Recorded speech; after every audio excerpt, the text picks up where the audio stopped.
नमस्कार। आकाशवाणी से दोपहर समाचार के साथ मैं विशाल शर्मा।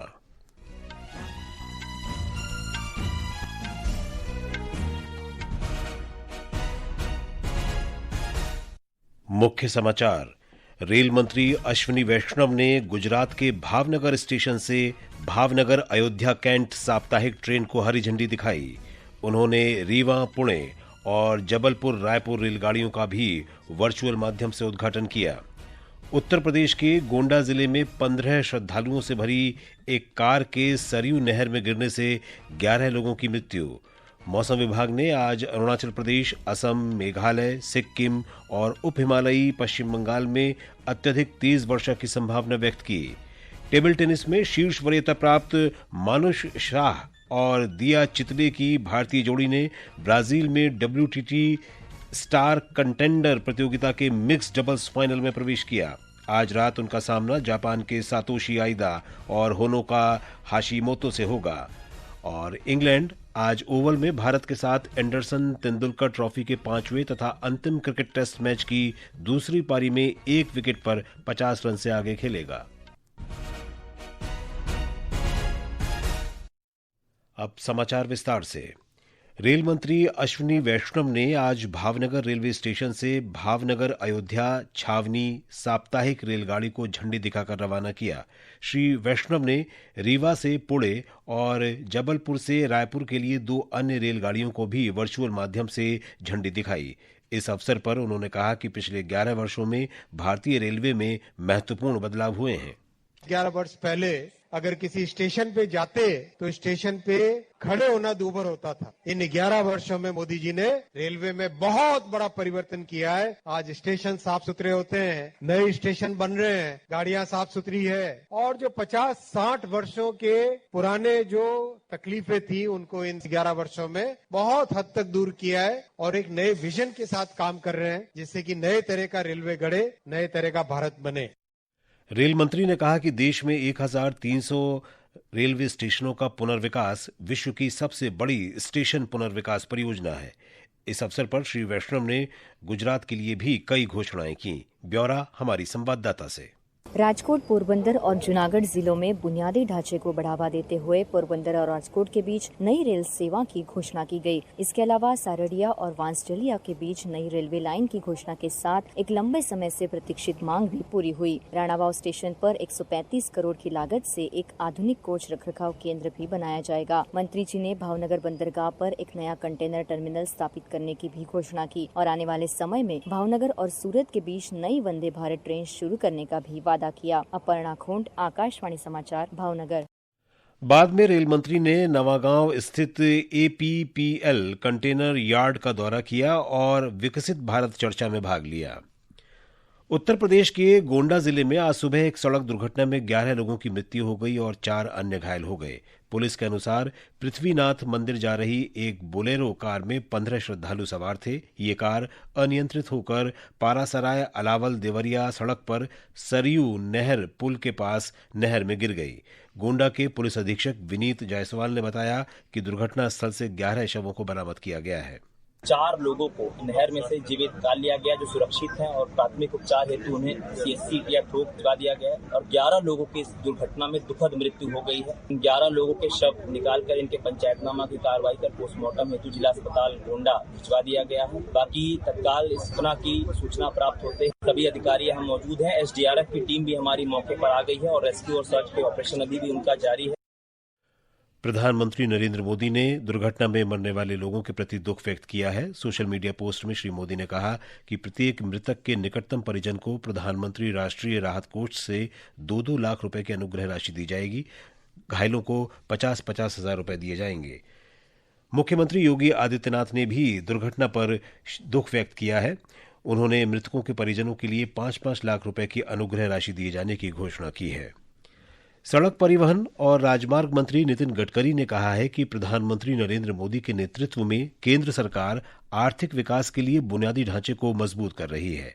आंध्र प्रदेश के मंगलागिरी में कल एक समारोह में श्री गडकरी ने कहा कि बेहतर सड़क सुविधा के कारण आवाजाही की लागत 16% से घटकर 10% रह गई है। श्री गडकरी ने कहा कि विजयवाड़ा हैदराबाद सड़क को 6 लेन का बनाया जाएगा। उन्होंने हरित हाइड्रोजन और हरित ऊर्जा उत्पादन क्षेत्र में आंध्र प्रदेश सरकार के प्रयासों की सराहना की। हैदराबाद विजयवाड़ा 6 लेनिंग इसका काम हमने शुरू किया है। इसमें हम लोग अंबारुपेटा, रथावरम और काचावरम से वेस्ट इब्राहिमपट्टनम यहाँ बाईपास भी बना रहे हैं। इससे हैदराबाद से विजयवाड़ा 5 घंटे का समय 2.5 घंटे में आएगा। हैदराबाद से विजयवाड़ा नया ग्रीन एक्सप्रेस हाईवे हम बनाएंगे। उस ग्रीन एक्सप्रेस हाईवे का डीपीआर बनाने की भी सूचना मैंने डिपार्टमेंट को की है। ये समाचार हमारी वेबसाइट www.newsonair.gov.in और हमारे न्यूज ऑन एआईआर ऐप पर भी उपलब्ध हैं। दोपहर समाचार में आपका फिर स्वागत है। निर्वाचन आयोग ने मतदाता सूची तैयार करने में अहम भूमिका निभाने वाले बूथ स्तरीय अधिकारियों बीएलओ का पारिश्रमिक दोगुना कर दिया है और बीएलओ पर्यवेक्षकों के पारिश्रमिक में भी वृद्धि की गई है। एक रिपोर्ट।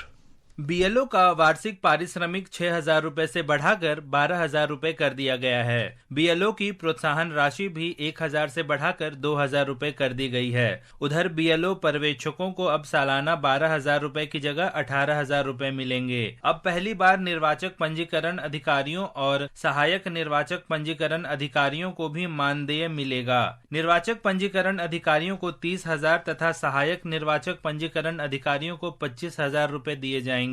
अमन की रिपोर्ट के साथ समाचार कक्ष से प्रशांत कुमार। बिहार संग्रहालय प्रदर्शनी राजधानी पटना में 7 अगस्त से आयोजित होगी। बिहार संग्रहालय के महानिदेशक अंजनी कुमार सिंह ने आकाशवाणी को बताया कि इस बार के आयोजन में ग्लोबल साउथ के देशों के साझा इतिहास को केंद्र में रखा गया है। इसमें आपका 8 महादेशों से आ रहे हैं लोग। फिर भारत के जो कला संस्थाएं हैं जैसे एनजीएमए है, आईजीएनसीए है, इस तरह की जो संस्थाएं हैं। इसके अलावा प्राइवेट सेक्टर से मेहरानगढ़ है जो राजस्थान के एक अच्छा संग्रहालय है। तो इन सब जगहों से एग्जीबिशन आएगा और यहाँ से विद्वान आएंगे और यहाँ के लोगों को मौका मिलेगा देश दुनिया की कलाकृतियों को देखने का। दिल्ली पुलिस ने आगामी स्वतंत्रता दिवस समारोह को ध्यान में रखते हुए 16 अगस्त तक दिल्ली में सुरक्षा की दृष्टि से कुछ पाबंदियां लागू की हैं। इसके तहत पैराग्लाइडर, पैरामोटर, हैंग ग्लाइडर, मानव रहित हवाई वाहन, मानव रहित विमान प्रणाली, माइक्रोलाइट विमान, रिमोट चालित विमान और गर्म हवा के गुब्बारे पर रोक लगाई गई है। दिल्ली पुलिस आयुक्त SBK सिंह ने कल इस बारे में आदेश जारी किया। मौसम विभाग ने आज अरुणाचल प्रदेश, असम, मेघालय, सिक्किम और पश्चिम बंगाल के पहाड़ी क्षेत्रों में बहुत तेज बारिश की संभावना व्यक्त की है। बिहार, पूर्वी उत्तर प्रदेश, माहे, तमिलनाडु, पुदुचेरी, कराईकल और उत्तराखंड में आज बहुत तेज वर्षा हो सकती है। मध्य प्रदेश, राजस्थान, हरियाणा, चंडीगढ़, हिमाचल प्रदेश, झारखंड, लक्षद्वीप, रायलसीमा और पश्चिमी उत्तर प्रदेश में भी ऐसी ही स्थिति रहने का अनुमान है। इस बीच दिल्ली में आज बादल छाए रहने और गरज के साथ वर्षा का अनुमान व्यक्त किया गया है। मौसम विभाग ने केरल के 4 जिलों के लिए ऑरेंज अलर्ट जारी किया है। आज और कल केरल के विभिन्न स्थानों पर तेज वर्षा की संभावना है।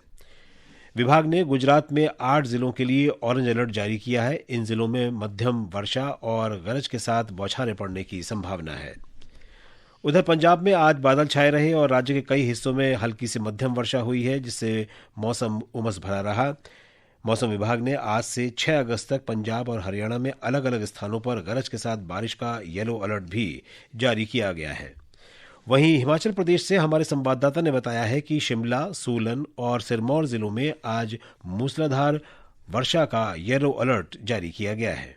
हिमाचल प्रदेश के जनजातीय जिला लाहौल स्पीति के उदयपुर उपमंडल के दरेड नाले में अचानक आई बाढ़ से उदयपुर, तिंदी, पांगी, किलाड़ को जोड़ने वाला एकमात्र पुल बह गया, जिससे सड़क संपर्क पूरी तरह टूट गया है। राज्य आपातकालीन परिचालन केंद्र के अनुसार भारी बारिश और भूस्खलन से अब तक प्रदेश में 2 राष्ट्रीय उच्च मार्ग और 305 संपर्क सड़कें यातायात के लिए बंद हैं। राज्य में अब तक 28 बादल फटने, 51 फ्लैश फ्लड और 45 भूस्खलन की घटनाएं हो चुकी हैं। रितेश कपूर, आकाशवाणी समाचार, शिमला। वहीं उत्तराखंड के देहरादून, बागेश्वर और नैनीताल जिलों में आज तेज बारिश का ऑरेंज अलर्ट और टिहरी, पौड़ी, पिथौरागढ़, अल्मोड़ा, ऊधम सिंह नगर और चंपावत जिलों में बारिश का येलो अलर्ट जारी किया गया है। भारतीय खाद्य सुरक्षा और मानक प्राधिकरण ने आयुष मंत्रालय से परामर्श के बाद आयुर्वेदिक आहार की एक सूची जारी की है। इससे खान पान को लेकर भारत के सदियों पुराने ज्ञान को मुख्य धारा में लाने में मदद मिलेगी और उपभोक्ताओं तथा कारोबारियों दोनों में विश्वास बढ़ेगा। इस फैसले से आयुर्वेदिक आहार उत्पाद तैयार करने के लिए कारोबारियों को भरोसेमंद सामग्री भी मिल सकेगी। आयुष राज्य मंत्री प्रताप राव जाधव ने लोगों से दीर्घकालिक स्वास्थ्य लाभ के लिए अपने दैनिक जीवन में आयुर्वेद आहार को सम्मिलित करने का आग्रह किया है। उन्होंने कहा कि आयुर्वेद आहार शरीर को पोषण देने के साथ साथ रोग प्रतिरोधक क्षमता, पाचन और समग्र स्वास्थ्य लाभ को भी बढ़ावा देते हैं। इस पहल से खाद्य उद्योग जगत के लिए नियामक स्पष्टता बढ़ेगी और बेहतर स्वास्थ्य के लिए आयुर्वेद आधारित पोषण को व्यापक स्वीकृति मिल सकेगी। समाचार कक्ष से मैं मुकेश कुमार। ये समाचार आकाशवाणी से प्रसारित किए जा रहे हैं। ताजा समाचार जानने के लिए आप हमारे social media handle x@AIR News Hindi को फॉलो कर सकते हैं। और अब खेल जगत की खबरों के साथ हैं आनंद पाठक। लंदन में एंडरसन तेंदुलकर क्रिकेट श्रृंखला के 5वें और अंतिम टेस्ट के चौथे दिन आज इंग्लैंड 1 विकेट पर 50 रन से आगे खेलेगा। भारत ने इंग्लैंड को जीत के लिए 374 रन का लक्ष्य दिया है, जिसके जवाब में इंग्लैंड ने कल तीसरे दिन दूसरी पारी में 1 विकेट पर 50 रन बना लिए थे। इससे पहले भारत ने अपनी दूसरी पारी में 396 रन बनाए। पहली पारी में भारत ने 224 जबकि इंग्लैंड ने 247 रन बनाए थे। इंग्लैंड श्रृंखला में 2-1 से आगे है। वहीं ब्राजील के फोज डू इकुआकू में चल रहे विश्व table tennis star contender tournament में भारत का शानदार प्रदर्शन जारी है। मानुष शाह और दिया चिताले की जोड़ी आज मिक्स्ड डबल्स का फाइनल खेलेगी। मैच भारतीय समयानुसार 9:30 बजे से शुरू होगा। उधर पुरुष डबल्स के फाइनल में कल भारत की शीर्ष वरीयता प्राप्त जोड़ी मानव ठक्कर और मानुष शाह जर्मनी के बेनेडिक्ट डूडा और डोंग क्यू से कड़े मुकाबले में 2-3 से हारकर उपविजेता रही। पहली बार 2 भारतीय डबल्स टीमें विश्व table tennis star contender tournament के फाइनल में पहुंची हैं। भारत के मुरली श्रीशंकर ने कजाकिस्तान में कोसानोव स्मारक विश्व एथलेटिक्स प्रतियोगिता में लंबी कूद स्पर्धा का स्वर्ण जीता। श्रीशंकर ने यह पदक 7.94 मीटर तक छलांग लगाकर जीता। उधर ग्रीस के एथेंस में अंडर 17 विश्व कुश्ती चैंपियनशिप में लड़कों के 60 किलोग्राम वर्ग के फाइनल में भारतीय पहलवान सितेंदर आज स्वर्ण पदक के लिए खेलेंगे। भारतीय समयानुसार ये मुकाबला शाम 5 बजे से शुरू होगा। अमेरिका में टेक्सास के डलास में एक नया भारतीय वाणिज्य दूतावास आवेदन केंद्र खोला गया है।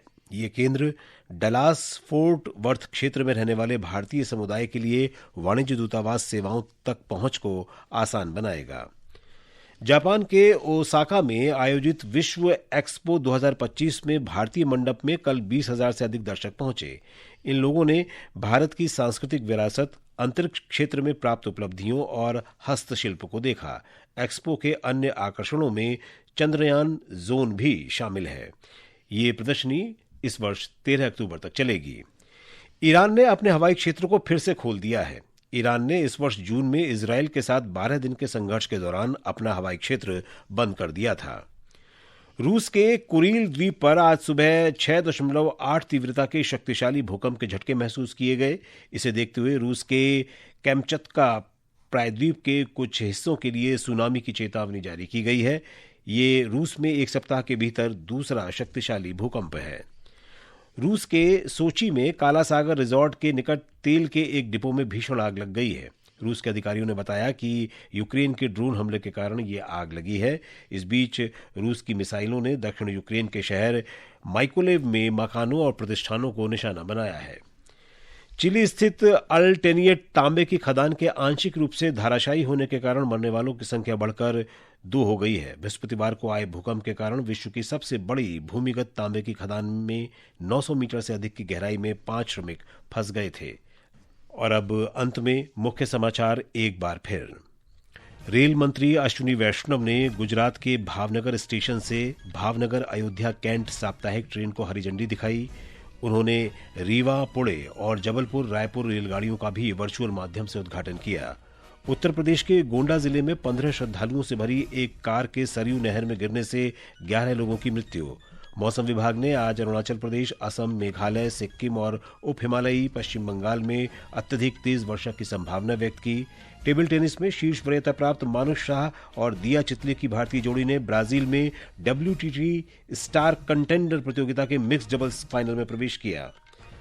और इंग्लैंड आज ओवल में भारत के साथ एंडरसन तेंदुलकर ट्रॉफी के 5वें तथा अंतिम क्रिकेट टेस्ट मैच की दूसरी पारी में 1 विकेट पर 50 रन से आगे खेलेगा।